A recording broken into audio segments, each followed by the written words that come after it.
Coach, thank you. 6 games across the FBS slate last week in which the team overcame a deficit of more than 10 points, and half of those true freshmen. Bachmeier over Florida State, Bo Nix over Auburn, 15-point deficit there, and Sam Howell led the Tar Heels over South Carolina. Jesse, Joey, and Matt back with you. The thing I love about week 1 of the college football season, we have talking season for like 8 months. Yeah. Then we play a game, then we overreact. So that's what we're going to do here.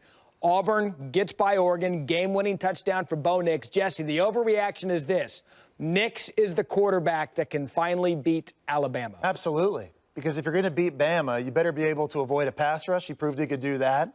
You better be able to fit the football in small windows. He proved he can do that. And you better have poise. And on the final drive of that game against Oregon, you watched him scramble on 4th and 3 to get a conversion. You watched him fit a football in a small window on 3rd and 10 to keep a drive alive. Very next play, game-winning touchdown pass to Seth Williams. We're talking about Gus Malzahn being on the hot seat this year. Bo Nix might save his job. I think that's how good this young true freshman is. I am surprised. I am truly surprised. Now, I like what he did at the end of the game. It's going to take a better game than that to beat Alabama. Alabama's defense is better than Oregon's. They're not going to be those kind of plays. When you say scrambling against Oregon, a little different scrambling against an Alabama defense.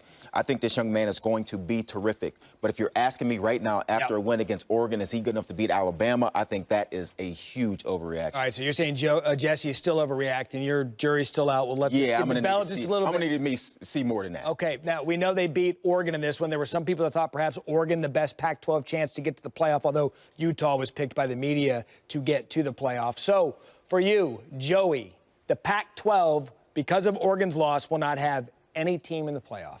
That is a big overreaction. Utah's still a talented football team. Washington with Eason also looked very good.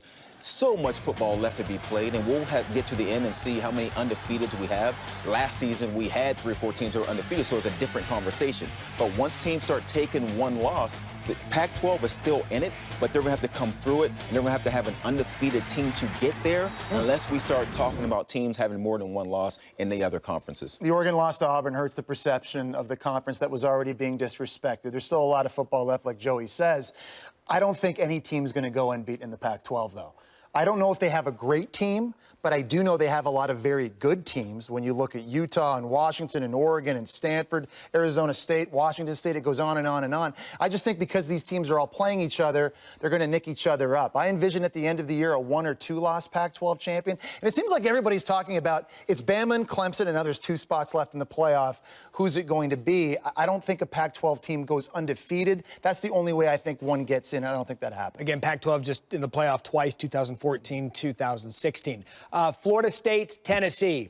Horrible losses last week. Florida State blew the lead against Boise State. Tennessee to Georgia State. Some people calling it one of the worst losses in program history. The overreaction here is that both of these teams, will start with Tennessee, will have a losing season. The problem I have with Tennessee, and I went back and watched the game today against Georgia State because I had to believe what I was seeing, what we saw last weekend. Guys, I don't see a ton of talent. I'm watching the game film. Offensive linemen aren't blocking guys. Guys on defense missing tackles. Guys aren't getting lined up correctly. They can't find the football. And they lose a game at home to a team that won 2 games last year in the Sun Belt Conference. Not good for Tennessee, especially when you consider Florida, Georgia, Bama on the schedule. That's probably already 4 losses right now for the Vols. So to me, they look like they're in line to finish last in the SEC East again for the 3rd straight year, Joey. Yeah, it's funny. I went back and watched Florida State. I just had to see this offensive line because I was hard on them after the game. In that second half, they were the same offensive line that we watched last season, the season before that, and struggled. Tennessee, because they're in the SEC, they're going to continue to struggle. Florida State, if they can do what they did in the first half of that football game, when they were pretty good, Blackman had 3 touchdowns passing, it fell apart in the second half. If they can somehow find a way to be the team that got up 18 points in the first half on Boise State, they have a chance. The ACC is a little easier of a conference to deal with. I wouldn't say both teams are destined to have losing seasons. Florida State lost to a good Boise State team. That's right. They have to learn how to finish, and there's no doubt their scheme offensively under Kendall Braz, it's way better than what it was a year ago. I'm not as concerned for Florida State. I'll tell you this, Tennessee, they've got BYU this week. BYU coming off a loss to Utah. They'll smack you in the mouth. They've got one of the best offensive lines in the country. We saw the debut out of Jalen Hurts, 508 yards, 6 total touchdowns. Joe, I'll start with you. Jalen Hurts will be Oklahoma's third straight Heisman winner. Am I overreacting? We're overreacting, but doggone, it looks so good. Because honestly, when you look at their schedule, South Dakota State coming up, UCLA coming up, Texas Tech coming up, Kansas coming up, he is going to put up crazy numbers. But I I believe that the Heisman voters will get a little tired of Oklahoma. I think they'll be OU fatigued, and I think that will hurt him. But, man, his numbers are going to be off the charts. I mean, I'm looking at the stat sheet. It says 332 passing yards. It says, what does it say, 176 rushing yards. It's ridiculous. But it was Houston. So I just want to they're one of the better group offenses. Yeah. I want to see what happens down the road. The Big 12 is Houston. I love what Lincoln Riley did schematically with Jalen Hurts. We saw him like faking, the quarterback power and then popping up and throwing it. Quarterback sneaks on the 1 yard line. Couldn't do that with Kyler Murray. But I think you look at the field. There's just so many other good players out there, and whether it's Trevor Lawrence, Travis Etienne, Jonathan Taylor at Wisconsin, Tua, he's still playing down in Alabama. This is probably the easiest overreaction for me because there's just so many other great players, and it's so early in the season. I'll give you one. Jalen's Heisman odds started the season at 7-1. After last week, he's now up to 3-1 with Trevor and Tua. Vegas loves him. Jonathan Taylor, he had a big week against South Florida, so there are plenty of Heisman candidates out there. And, oh, by the way, there are two coming from Clemson. Vegas is pretty smart. Vegas knows what they're doing. They built the whole city in the desert. Yeah, it's impressive. All right, North Carolina and Kansas. North Carolina comes back in South Carolina. Kansas gets the win against Indiana State. Not really something to thump your chest about. Either way, Les Miles gets the win. So the overreaction here for both of these programs. Jess, I'll start with you. Both UNC, North Carolina, Mac Brown, Kansas and Les Miles are headed to bowl games this year. We're talking about football.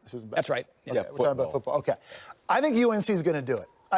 I loved what I saw from Mac Brown and the energy and the enthusiasm and the emotion and effort out there. This young true quarterback, Sam Howell, I don't know. I think he's got something to him. I think he's got some moxie and some grit. I can see him taking UNC to a bowl game. Kansas, though, Joey, they beat Indiana State. So a win's a win for Kansas. So I'm just gonna hold off on that for now. Lower reaction on Kansas. Yeah. I mean, they did create another turnover. Les Miles got Kansas doing the same. They create turnovers. I would like to be happy for Kansas. I'd like to say they're going to get there. I'm going to need to see more. I think it's overreaction. Very excited for Mac Brown and what North Carolina did, and I do believe they will get bowl eligible. We have to wait on Kansas. In all seriousness, great to see both of those coaches back on the sidelines where they belong. Now, one person on this set loves reality TV, right? Matt Berry. Yeah, that's right. Miles to go, my favorite program on ESPN+. This is a snippet from the episode after Kansas beat Indiana State and Les Miles.